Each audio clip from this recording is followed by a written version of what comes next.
मुख्यमंत्री डॉक्टर मोहन यादव ने उज्जैन के रामघाट पर जारी निर्माण और घाट विकास कार्यों का निरीक्षण कर प्रगति की समीक्षा की।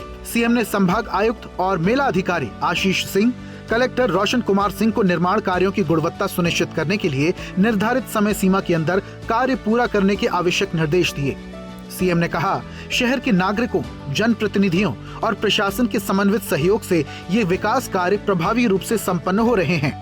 हमारी सरकार के माध्यम से हम सब इन सारी चीज़ों को मॉनिटरिंग भी कर रहे हैं और कोशिश कर रहे हैं कि हमारे अपने इस सारे निर्माण कार्य का दूरगामी दृष्टि से लंबे समय तक शहर को भी लाभ मिले, दर्शनार्थी, श्रद्धालु। ये ऐतिहासिक नगरी भी है, पौराणिक नगरी भी। मुख्यमंत्री डॉक्टर मोहन यादव ने कहा, मध्य प्रदेश में जल गंगा संवर्धन अभियान के तहत 30 जून तक सामूहिक श्रमदान के माध्यम से नदियों, तालाबों, कुओं और बावड़ियों की लगातार सफाई संरक्षण कार्य किए जा रहे हैं। जल संरक्षण के प्रति जनभागीदारी और सतत प्रयासों के परिणाम स्वरूप आज प्रदेश इस दिशा में देश में अग्रणी है। श्रमदान का नदी, नहर, कुएं, बावड़ी, तालाब, लगभग सभी स्थानों पर जन भागीदारी से जल संरक्षण की जन जागरूकता का काम भी हाथ में लिया है। सीएम यादव ने मंत्रालय में विभिन्न नोडल विभागों की विस्तृत समीक्षा की। सीएम ने शासकीय योजनाओं और कार्यक्रमों के प्रभावी क्रियान्वयन के संबंध में अधिकारियों को आवश्यक दिशा निर्देश दिए। सीएम मोहन यादव ने उज्जैन में जय गुरुदेव आश्रम में गुरुदेव उमाकांत महाराज के अमृत प्रवचन का श्रवण कर आशीर्वाद लिया। सीएम ने कहा, गुरुदेव के मार्गदर्शन से जीवन सरल और संयमित होकर जीने का मार्ग मिल जाता है। सिंहस्थ 2028 में उज्जैन को हम मेट्रो सिटी के साथ साथ आध्यात्मिक, सांस्कृतिक नगरी के रूप में भी स्थापित करेंगे।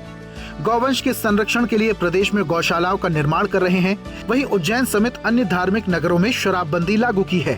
2028 आने वाला, महाराज जी ने भी आशीर्वाद दिया है और हम भी कोशिश कर रहे हैं कि सिंहस्थ 2028 जब पूरा होगा तो हमारे अपने तब तक उज्जैन भी आपको एक बदले हुए रूप में दिखाई देगा।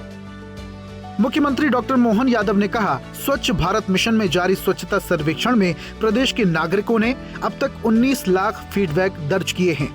अब आपकी बारी है, QR कोड स्कैन करें और अपना फीडबैक जरूर दें।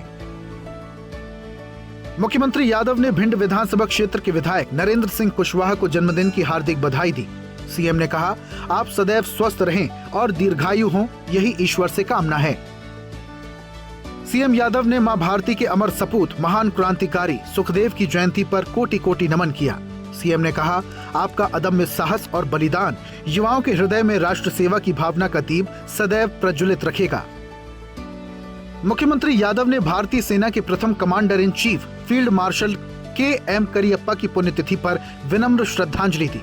सीएम ने कहा, आपका साहस, अनुशासन और सशक्त नेतृत्व युवाओं के लिए हमेशा प्रेरणादायी रहेगा। सीएम डॉक्टर मोहन यादव ने भारत के पूर्व उपराष्ट्रपति भैरव सिंह शेखावत की पुण्यतिथि पर विनम्र श्रद्धांजलि दी। सीएम ने कहा, राष्ट्रहित, सुशासन और लोक सेवा को समर्पित रहा आपका जीवन हम सभी के लिए सदैव अनुकरणीय रहेगा। मुख्यमंत्री डॉक्टर मोहन यादव ने मंडला जिले में रामनगर में हुए आदि उत्सव को मंत्रालय से वर्चुअली संबोधित किया।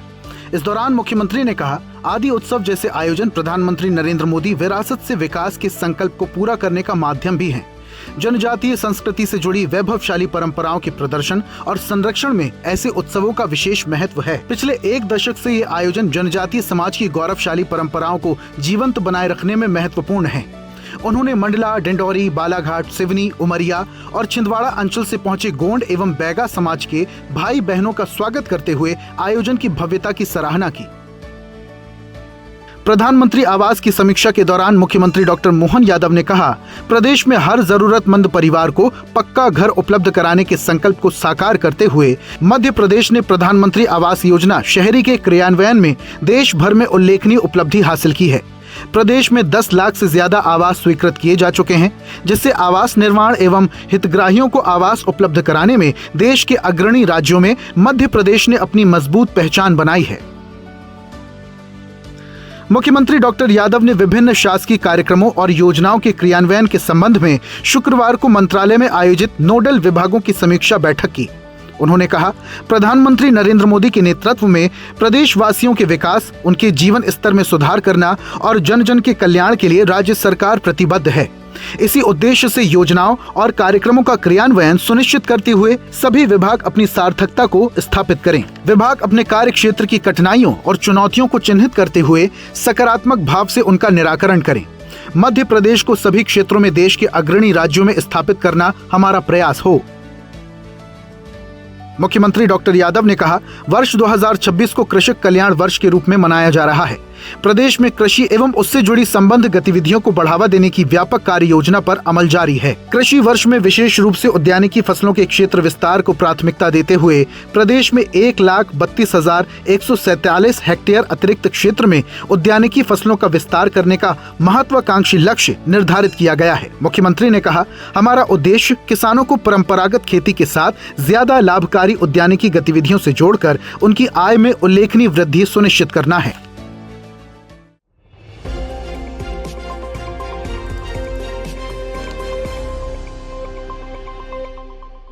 और ऐसी ही ताजा खबरों के लिए लाइक, फॉलो और यूट्यूब पर सब्सक्राइब कर बेल आइकन जरूर दबाइए और हर अपडेट के लिए विजिट कीजिए स्वदेशलाइव.com।